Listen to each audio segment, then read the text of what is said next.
Bismillahi Raxmaani Raxiim. Weli waxaan ku dhex jirnaa inversi casharkiisii labaad.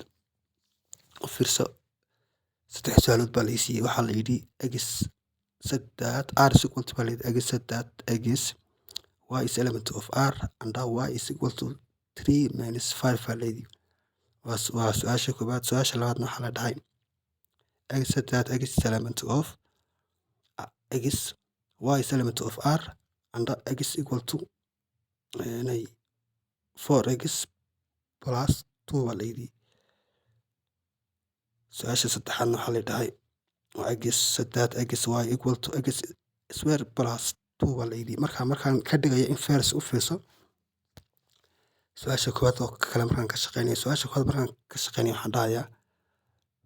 waxaan dhahayaa x saddex x is element of r and x saddex x is element of r baan dhahayaa. Y baa marka elementiga and baan dhahayaa y is equal to x plus 5 maadaama xaggaas minus side plus baan ka dhigayaa plus 5 over 3 baan dhahayaa. Marka y is equal to x plus 5 over 3 saasaa marka inversigiisa waa sida rogaalkiisa waa sida su'aasha koowaad.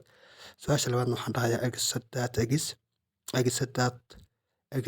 and y x saddex x y is element of r and waxaan dhahayaa y is equal to 4 x baa plus 2. Halkaan baan bedelaya waxaan dhahayaa waa y is equal to x minus over 4 baan dhahayaa. X minus 2 over 4 baan dhahayaa. X minus 2 over 4 ama waxaan dhahayaa x over 2 minus 1 over 2 waan dhihi karaa saasna waa su'aashii labaad.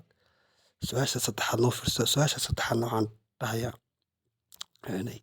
x and y baa la i siiyey saddex y equal baa la dhahay x square plus 2. Halka x square tan baan y-da gashanaya. Waxaan dhahayaa x iyo y saddex x baan dhahayaa equal halkii x ii taalay halkii y-da ii taalay x baan gashtay. Halkii x ii taalayna y baan gashanayaa.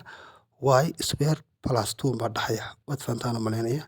Waa real maths private school insha Allah waxaad ka dhigan doontaa dhammaan xisaab qaab aad iyo aad ugu fudud. Anigoo Riyaro idin leh. Assalaamu calaykum waraxmatullaahi wabarakaatuh wa tacaala.